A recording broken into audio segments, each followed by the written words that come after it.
There we go. Thanks, Kara.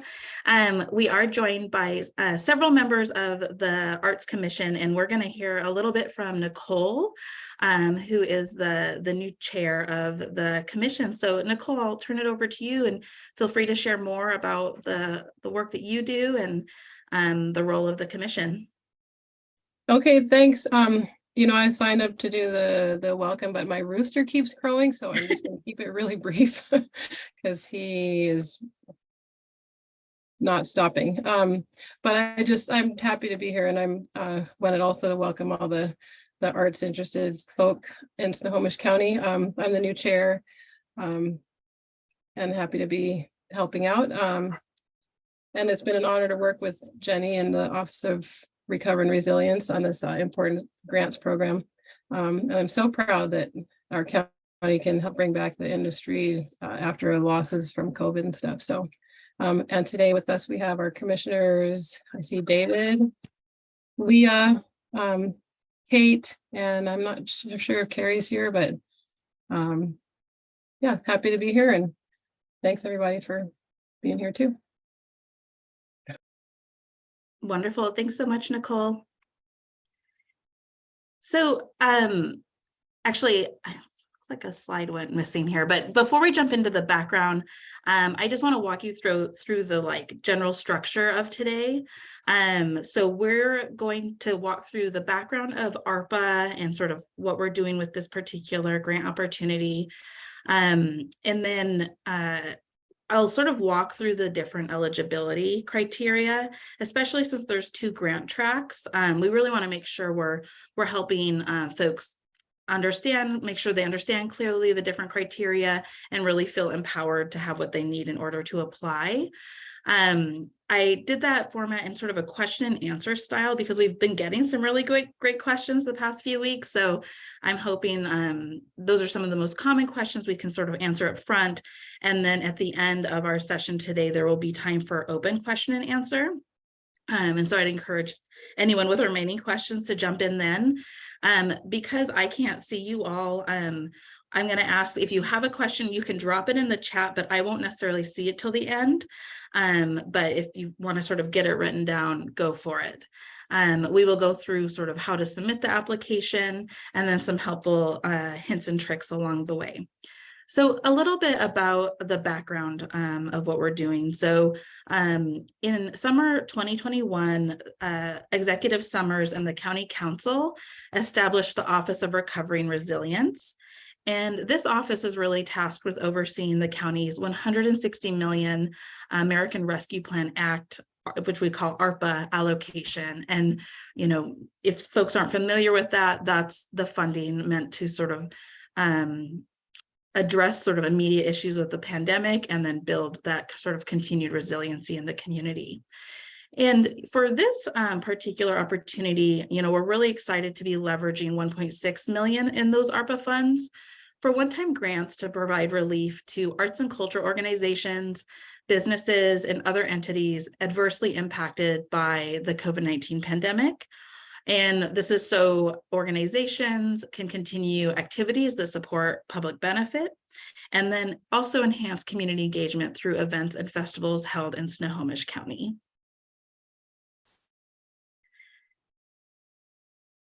So a little bit about the timeline of this opportunity. We announced the application on March 8th. We're having our info session today. Thank you for joining. The application deadline is in about, I want to say 2.5 weeks, April 14th by 4 p.m. And I'll walk through the digital application form.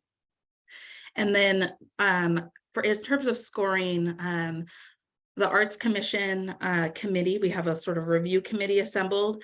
They'll go through all the applications, make sure to assess eligibility and meeting sort of the criteria of the grant tracks. And then ORR, the Office of Recovery, will sort of finalize that package.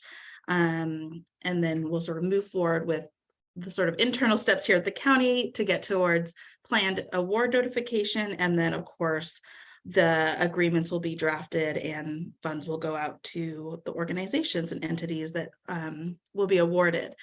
I listed here a lot of those activities will happen in Q2 just because those dates, they depend on sort of people's schedules and different flux of things. But for everyone's awareness, Q2 is April to May to June. And obviously we're going to do everything we can to move it as quickly within that earlier time frame.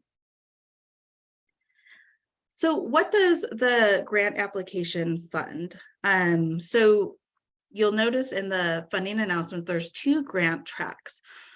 First is the nonprofit recovery grants. And this is really for eligible arts and culture 501c3 organizations of any size that were negatively impacted by the pandemic. And then festivals and events recovery grants. And this is designed for mid to large sized Snohomish County based events and festivals that experience disruptions due to the pandemic. So what we're going to do now is I want to walk through the eligibility for each of the grant tracks. And I'm first going to walk through exactly what you see in the funding announcement. And then we're going to sort of break it apart and tease it apart to what does this really mean and why are we doing it this way? So for the nonprofit recovery grant, the applicant must be a 501c3 organization whose mission is related to art and our culture, must operate in and serve Snohomish County, must have been in operation prior to the pandemic, must be able to demonstrate a $2,000 revenue loss as a result of the pandemic, and that will be determined through providing financial documentation between 2019 and 2021.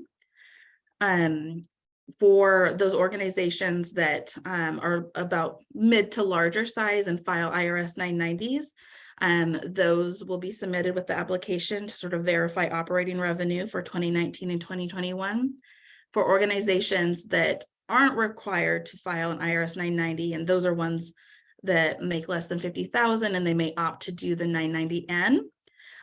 We will be asking to submit sort of the e-postcard of the 990N plus the financial statements from those years for your organization. And we need to do that for ARPA, and I'll go into that in a little bit. We would like to have a little bit of information to make sure everything's in operation currently. So there's several ways you can do that. One will be through submission of documentation of active charity status, or if you have completed your taxes already for 2022, you're welcome to submit those as verification. So the first question that folks have sort of been curious about is, how do I know if my organization qualifies as an arts or culture nonprofit? And the way that we have sort of decided within this funding to define that is through the National Taxonomy of Exempt Entities Code. So every nonprofit has a code associated with it. And we're asking for organizations who are eligible to have a code that falls under the major group code A. And the way that you can look that up is through GuideStar. I wasn't super familiar with this before, but it's super easy. And you can create a free account, takes a minute.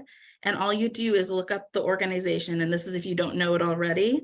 And at the bottom here, and it's probably kind of small on your screen, you'll see a list of different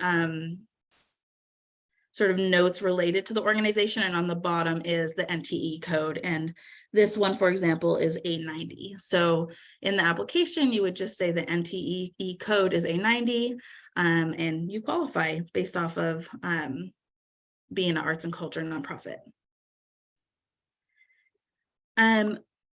Why do we need to demonstrate $2,000 in revenue loss? So that's the revenue loss between 2019 and 2021. And a lot of these sort of financial elements are tied to what makes things eligible for the ARPA funds. It's just sort of how it is, and we're trying to navigate it to make it as accessible as possible while still maintaining the integrity of the final rule for that funding requirement. So to qualify for ARPA funding, all entities must demonstrate a revenue loss as a result of the pandemic. So that's why we're asking that pre and post pandemic. And it was determined that 2,000 loss is substantial enough to qualify under ARPA's requirement for revenue loss. And, I think we feel that is like on a lower end of loss. We're hoping that doesn't eliminate people from applying. That was sort of the goal. Why do you need documentation from 2019 and 2021 and not other years? This is a really great question that has come up, and some of you may be wondering that yourselves now. So 2019 documentation is obvious, right? It's the pre-pandemic operating revenue baseline. And then 2021 was determined to be the most recent year with complete financial documentation as a comparison for revenue loss after the start of the pandemic. We did not expect many organizations to have filed 2022 tax year documents yet, since of the timing of this funding announcement. The other sort of layer to this, just for context, is, ARPA funding is designed to address pandemic impacts after March 2021. And CARES funding was really more of that immediate response in 2020. So that this sort of way we've structured these years to demonstrate revenue loss do mirror the intent of the ARPA funding. Okay.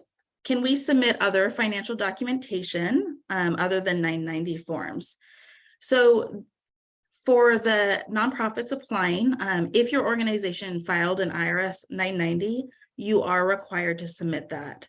The Department of Treasury has determined that the 990 is the standard in which to measure revenue loss for ARPA funding. However, we don't want to exclude smaller organizations, and we recognize all sizes were impacted by the pandemic.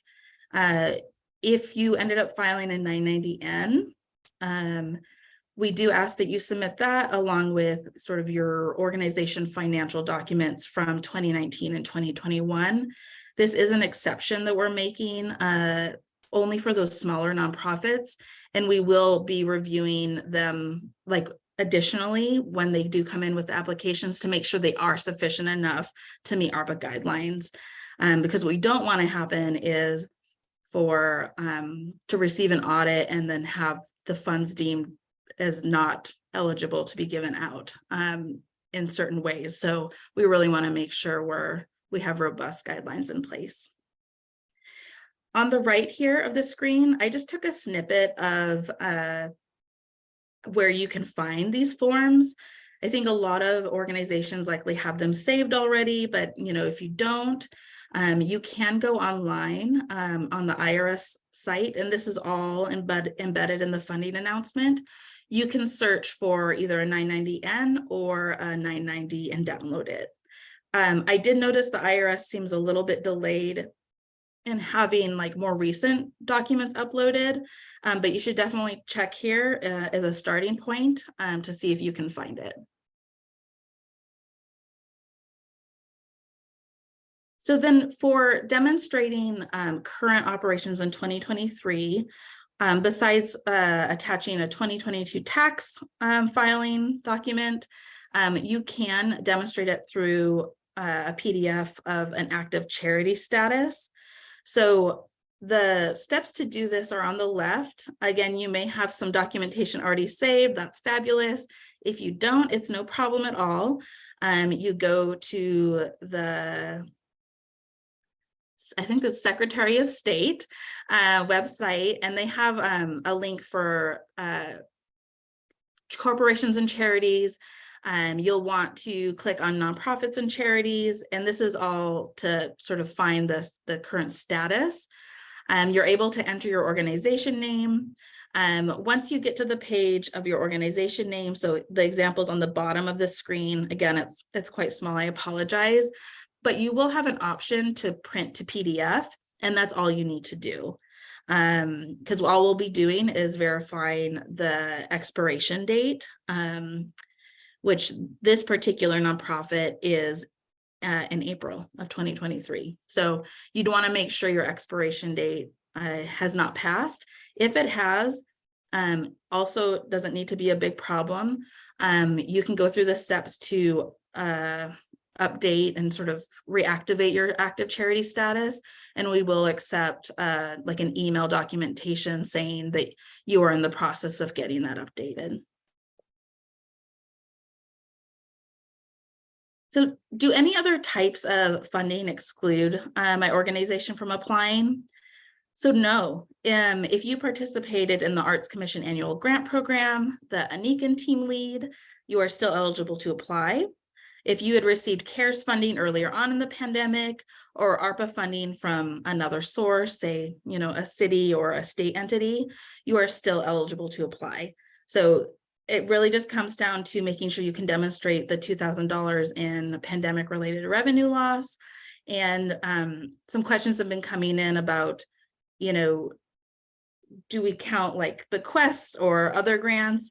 What we're really doing is just taking the operating revenue from those IRS forms. So, I mean, if that is included in operating revenue for 2019 or 2021, that will be included. So it's sort of taken from those forms and that's it. There's no separating of different funds that might flow into it. Can my organization apply to both the nonprofit recovery grants and festivals and events recovery grants? So while applicants may be eligible for both types of grants, they are limited to apply to one. One of the reasons for this is, I think as an organization or entity, you can look at the two tracks, and the way we're doing it is if you meet all the eligibility requirements,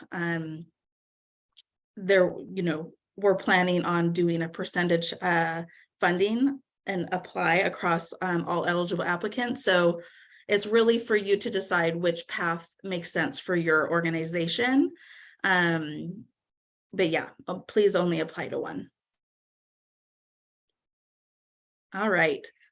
So we're moving on to eligibility components for the festivals and events recovery grants. Let's see, I can't see the top of my screen. So the events and festivals must operate in Snohomish County. They must have been in operation prior to the pandemic. You'll notice some similarities here to the previous slides. There needs to be a revenue loss of $2,000 we're calling them the event festival responsible party. That same entity must be able to demonstrate that revenue loss by providing relevant documentation. So it would be a 990 if it's a nonprofit, or since other types of entities are eligible to apply, like businesses, that would be 1040s. And then again, we're asking for some sort of demonstration that they're in operation currently. So similar to the last grant track, there's active charity status, there's business licenses, or the 22 tax year documents. In the application, we'll be asking you all to share some information about sort of the event that's planned, the anticipated date, event location. And then because this is really focused on mid to large sized events, the event must have an anticipated attendee level of around 500 people or more. So who can apply for festival and event recovery grants? So organizers of a festival or event to be held within the boundaries of Snohomish County. So this means the organizer could be outside the county so long as the festival is in the county. And only the organizers or event responsible parties are responsible for like the overall administration of the event are eligible to apply. So if your group participates in an event, but you're not the event organizer and you think this is a good opportunity, you should reach out to that responsible party that can apply and encourage them to do so. This grant track is open to nonprofits and for-profit festival and event businesses, chambers of commerce, local municipalities, tribal entities, or organizations that produce events. We recognize that events often do, work because of their fabulous volunteers, but because of ARPA and we need to be able to document all the sort of operating revenue through IRS documents. We know volunteer in-kind hours are not included in that, even though your org may use those for other ways. So those are not included in our operating budget that we'll be looking at for these. The festival and events that had to be canceled at least once during 21 or 22 and intend to host in the upcoming this year or the year after, so 2023 or 2024. The festivals and events need to be open to the general public and all ages. They need to be sort of live, in-person, outdoor, indoor, or indoor festivals and events. So what that really means is it needs to have face-to-face contact, and it can be indoor, outdoor, or a mix.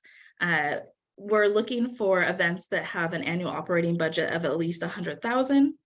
And then, the responsible party must be a direct beneficiary of Snohomish County, which means they can't sort of apply for the award, get it, and then subgrant it out to another entity to produce the event, and has to be the entity that is directly producing the event. Okay. So who is not eligible? So types of events that do not qualify for this are ones without face-to-face community contact, events that are already receiving federal ARPA funding that is specifically for that same purpose or eligible or same purpose or use. So your business may have gotten ARPA fundings through another way, as long as it's not for specifically the event you're applying for us with, that is no problem. You're still eligible to apply. Other types of events that do not qualify are inherently religious events, events for a religious purpose, and business meetings and conferences that include events. Ports and PFDs in Snohomish County are not eligible to apply, and only one entity may receive funding for each event. So we won't be doing like multiple agreements with multiple parties. It just needs to be one entity. So some quick question and answer based off of the great questions we've been getting. Why is the operating budget 100,000 per festival or event? As I shared, the focus of this is really on mid to large sized events that have at least 500 attendees. And, if you're a nonprofit and you were looking at this festival and event track, I'd really encourage you, if it doesn't look like you qualify for this, to check out the nonprofit recovery grant track. There may be, you may be meeting those criteria, and I'd encourage you to apply to that track. Why can't we include in-kind volunteer hours? I already shared about that. They're not captured on the official tax documents, and we need that for ARPA funding. What if I want to apply for an event that started after the pandemic? Unfortunately, to qualify for this particular funding, events must have been in operation prior to the pandemic and must have been canceled or significantly negatively impacted as a result of the pandemic in 2020 or 2021. And I'll further define that here in a moment. If my organization received ARPA funds from another entity previously, does that disqualify us from applying? Receiving ARPA funding from another source does not necessarily disqualify an entity from applying to this particular grant. It's only ARPA funds that were received specifically for the same event or festival that you're applying for in this application. Why aren't event festival cancellations in 2020 eligible for funding? That is a great question. Everyone was impacted that year. This really comes down to how ARPA was designed to address pandemic impacts, and that's really starting after March 2021. So that's why the criteria in this is a focus on events and festivals that were impacted beyond that very first year of the pandemic. What does it mean to have an event or festival canceled in 2021 or 2022? And this is actually a point where we added additional clarification in the funding announcement and on the online app. So we really appreciate your questions when you do send them in. So for the purposes of this grant, we're sort of understanding an event is canceled if it was significantly different. So it could be either full out canceled, or it could be all or mostly virtual. during those years. And we would consider that event canceled for the purposes of this grant, because really the focus of this is to get back to in-person. Can indoor events qualify? Yes, as long as it's face-to-face. And then do all funds in this grant need to be used in 2023? So for the events and festival grant track, the expectation is that the proposed event does take place in 2023 or 2024. And then just to sort of rewind for clarification on the nonprofit grant track, a timeline is not identified for using those funds. Though the sort of overall attention is that it's utilized for response to needs from the pandemic. So, you know, we wouldn't be surprised if you use them immediately. That's sort of the intent. Though I will share that there isn't any reporting or follow-up, since these are direct beneficiary grants directly to your organization, just based on demonstrated need. So the scoring process and award calculations. For both nonprofit recovery grants, which has a $30,000 maximum award amount, and festival and events recovery grants, which has a $60,000 award amount, awards are expected to be calculated at 14% of the 2019 or pre-pandemic operating revenue, but total awards may not exceed the maximum for the grant track. And this percentage, depending on how many eligible applicants are in the pool, that may decrease to like a 13%, for example. And we're also layering in criteria around qualifying census tract. So those are tracts that are defined by ARPA as disproportionately impacted communities, and they'll have an additional percentage applied to the total award. And I'll show you here in a moment how you can identify if you might qualify for the additional bump in award through a qualified census tract. So just as a background, qualifying census tracts are areas that 50% of the households are at 60% or lower AMI. So that's the criteria used to define qualifying census tracts.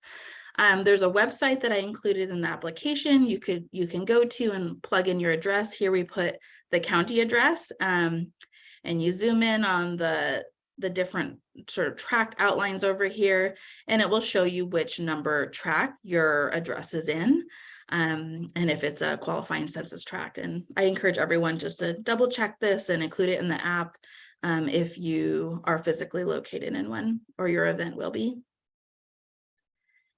So how to submit an application. We're trying something a little bit new and different for this. So instead of having a paper application or even an email, we are trying out an all digital submission. So if some of you may have gone to it already, it's on a survey tool called SurveyMonkey. It's pretty user-friendly, I hope. I welcome feedback on that. But essentially, you'll sort of look through the funding announcement. When you're ready to submit the application, you just go to this web address and you'll click through it. It's just a couple pages. All the questions are already reflected in the application, so there should be no surprises. And you just simply go through it and click submit, and we will have everything we need.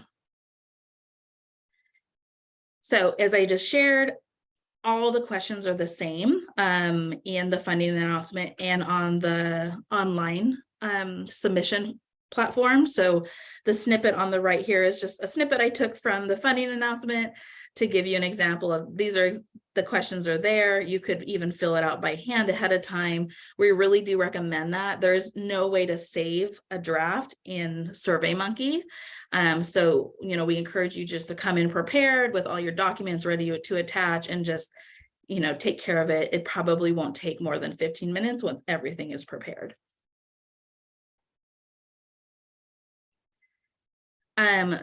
So for submitting an application, some tips we have is, since, some of you may be looking for different documents, you may not have them in your files. We provided a quick links table here, so you can, search for the files that you need in order to attach. I'd really encourage you to check out this table in the funding announcement. I'm hoping it will be helpful for you all. Again, prepare your answers ahead of time before starting the online application. And then this PowerPoint is recorded right now. It'll be posted on the Office of Recovery website. And I have a long list of frequently asked questions, a lot already reflected in this PowerPoint, that will be a separate document for you to access in an ongoing way over the next few weeks before the application closes. So I encourage you just to go back. You can check it out as you're building out your application. And then of course, you're always welcome to email us at the Office of Recovery. Applications must be received no later than 4 p.m. on April 14th, 2023. Again, this is through the digital portal, and later incomplete applications will not be reviewed for funding. So what happens after the submissions? So the first step is our colleagues over in the Arts Commission, who you've heard from today, will review the applications according to all the qualifications we just talked about and make initial funding recommendations. Those will be passed over to our Office of Recovery and Resilience team, and we'll just review those final recommendations and send them off to Snohomish County Council for approval. And then lastly, Snohomish County Council makes the final funding awards. If you have questions about the grant application or are looking for help, I really encourage you to send an email. That allows me and my colleagues to really make sure we're thinking through your question and answering thoughtfully. As I said, we've already clarified one thing in the application based off of a question. So this does help us also improve our own processes. So appreciate questions coming in through email. We'll have all of these question and answer posted on the Economic and Workforce Development page, and that's a sub page on the Office of Recovery page. And only written answers are official responses. So another reason we really want to have it in email. So I hope Trudy's on. I'm gonna pass it over to her, but I want to give a little context for this. So we've started getting questions for like art galleries or our arts and culture businesses that neither of these tracks may not be a good fit for them, but they were impacted by the pandemic and are seeking support. And I invited Trudy to share a little bit about another program that recently launched with ARPA funding that may be a good fit if you're in this sort of category where these other tracks may not be the right fit. Trudy, are you on? Hi, Jenny. Cool. Yes. Okay, I'll pass it over to you. Yay. Hi, everyone. Yeah, Trudy Soriano, and I'm with the economic development team with the county. So I just wanted to talk a little bit about this program because, as Jenny said, if your business, I think it could be of interest to this group, especially if your business does not fall under these grant tracks. We've referred to it as SBIA, but the Small Business Innovations Assistance Program is meant to help small businesses that fall into identified industries that had significant negative impacts from COVID. And leisure and hospitality was identified as one of these industries, which of course includes arts and culture. So in order to launch this program, the county is working really closely with a consultant, Ventures, who's actually the one like on the ground running the program. But I just wanted to give some examples of the technical assistance that they'll be providing. It's a technical assistance program paired with microgrants. So just to give some examples, they'll be doing business basics courses that are in both English and Spanish. So they'll review fundamentals of business sales, marketing, finance, and operations for both entrepreneurs and business owners. And then they'll also have courses that kind of dive a little further into like financial projecting, capital needs assessments, sales and marketing plans, and then like growth plans. So those are like just a couple examples of kind of the assistance that they will offer. There are some things I haven't mentioned. So please ask me if you have any questions, and I'd love to give you additional details. I did want to say, so once a business has gone through the technical assistance portion, then you are eligible for micro grants, and I believe those go up to $10,000. And The only other thing I wanted to say is that this is for both existing businesses as well as startups. But yeah, if you have additional questions, please reach out, and I can also get you in touch directly with Ventures, and they can make sure that you are eligible. So yeah, that's all I had. Thanks, Jenny. Thanks, Trudy. Appreciate it. All right. We are at the question and answer portion. I'm going to stop sharing my screen so I can see all of you. Yeah, I saw a bunch of chats coming in here. So how about we'll start working our way through the chat questions. And then if you have a question, feel free to raise your hand as well. So Penny asked, how can we get the recording? This will be saved on the ORR website. We'll send out a link to all the participants. And actually, one thing I forgot to ask you all to do is to put your email and name and or organization in the chat. That will be our list of participants today in this session. We'll make sure to email all of this out to you. Apologies, I didn't mention that up front. So go ahead and you can start plugging them in the chat now as I go through the questions. David asked, why does the grant application not allow to say progress? You know, it's just the way the platform is. I think, I think it's good feedback that that's an important part to have of a digital application. So that's something that I will be following up with the platform we are using now to see how we might be able to do that in the future, or it might mean we use like a different type of platform for another funding opportunity. So appreciate that feedback, that's definitely a needed quality. Tisa asked, can this grant help pay for or fund our festival and event setup, meaning tent setup and lighting, audio, visual? I don't see why not. I think as long as it meets all the other criteria, that the event operating budget is over $100,000, and there's that pandemic revenue loss. We aren't asking for a budget of exactly how you're going to spend the ARPA funds. We just want the funds to go to making sure these events happen. So that does seem to meet those qualifications. Would love the link to the recording. You got it, Penny. We'll send it out after. Thank you. Laura asked, what if the fiscal year is not a calendar year and the 2021 990 will not be done by April 14th?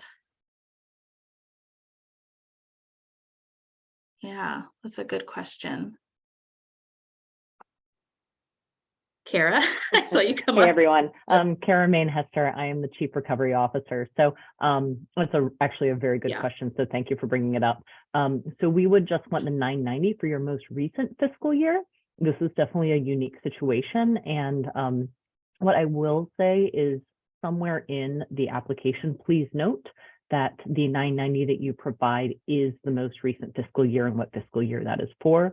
It'll be pretty obvious, frankly, from your documentation, but that will be helpful for us. So thank you for providing that. That is definitely a situation we had not thought about, so thank you. Thanks, Kara. All right. Can you confirm which line you're looking for in the 990? I just looked that up. In my own question and answer, it's line 12. And so that's definitely on the SurveyMonkey and in the digital application. I believe it's also on the funding announcement, but it will be line 12. And are there character limits? No character limits. If you run into any and you're hoping to share more, let me know, because I want to make sure you have the space you need. But most of the entries in the application are like address and just revenue for this year. It's quite short. There's only a few instances where you would need to provide what your mission is and an event description. So there's not a lot of narrative. If we received, so Julie asked, if we received a Working Washington 5 grant, does that impact our eligibility for these ARPA funds? No, that should not impact your eligibility to apply to these. And then I hit all of your lovely emails and names. I'm just scrolling down. Okay. Now, I think I just finished up all the chat questions. Does anyone have any additional questions that they'd like to either put in chat or, feel free to come off mute and ask? Jenny, there was one more from Oh. Penny. What if the impact is only loss of revenue?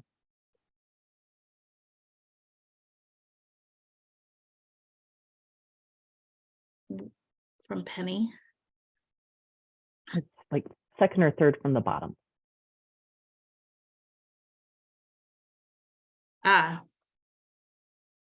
So if I'm understanding your question right, if between the 2 years, the impact was a loss of revenue of like 2,000, I mean, that's really all that's needed to qualify. So long as those financial statements between 2019 and 2021 just show that $2,000 revenue loss, and that's good. Okay. Great question. What others do folks have?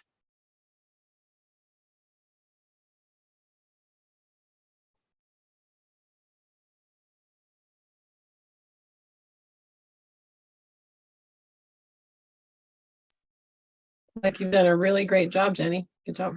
Thanks, No question. Nicole. Well, you helped. All right.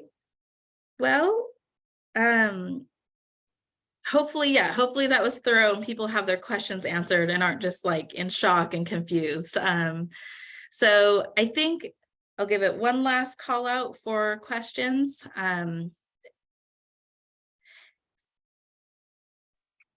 All right. Yeah, go I ahead. just have a question. Yeah. Sorry. So what if I'm interested in one for the arts programs inside 4-H, but 4-H Council is very general. So all of the like revenue loss goes towards the arts programs as well. But I mean, it's very large, right? So is it okay that it's a larger 4-H Council thing that includes arts? Yeah, that's a good question. You know, the way the sort of funding requirements work is, so I guess my first question is that main organization that has that sort of sub-program, is that a qualifying arts and culture organization? So I think I looked up 4-H in this whole process, and I do not believe it has that sort of a major category. But if for some reason yours does, then that would qualify under this. But that would be the first criteria I would double check, is so long as the organization has that sort of qualification, then it just falls to those other eligibility criteria. So like overall revenue loss of that organization.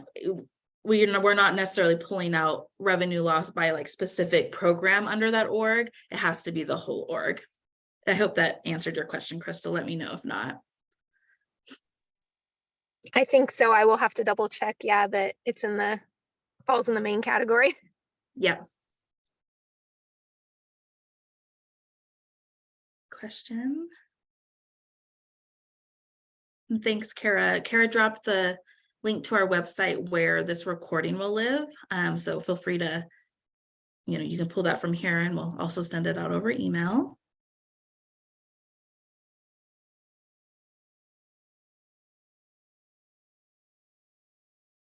Great. Okay. Well, thanks so much everyone for joining today. We'll have everything up online within the next 5 days, maybe sooner. And please keep the questions coming to the Snohomish County Recovers email that Kara just popped in the chat. We'll also be emailing all of you.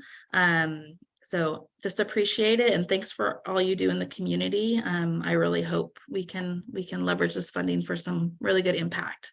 Have a good day, and we'll be in touch. Bye, all.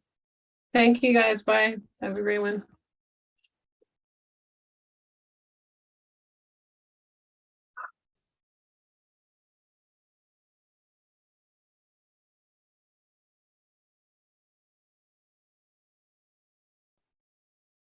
Okay. I have saved the chat. Thank you. And I have stopped recording in a second.